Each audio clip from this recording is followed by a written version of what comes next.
Hi there, this video is going to explain what a hyperlink is and show you a quick way to make a hyperlink document.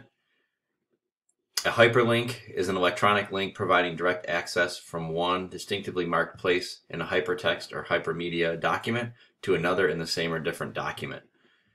So what you can do when you find a link that you want people to go to is you can go to that website. This website is IXL. And I want my students to be able to go to this particular website, and I'm just going to click up here where the address is. I'm going to hit Control C to copy the address.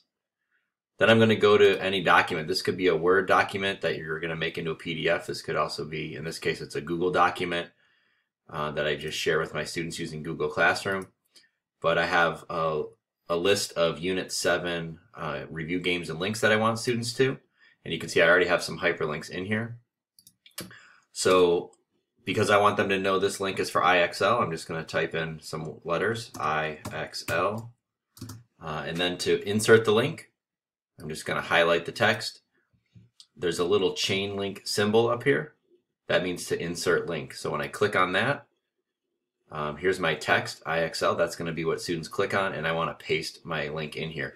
If it's a well-known website, and your text describes it, it might automatically have the link there, like this one does. In the case that it doesn't, you just make sure you click in here and then you hit Control V, and it'll paste the link that you copied. Then you hit Apply, and it should work. If you need to change the link, it's real easy. You just hover over this, and you can either click on the link to get to the website. You can click to change the link, in which case you would just delete this link and paste a new link in there. Or you can remove the link altogether if you need to.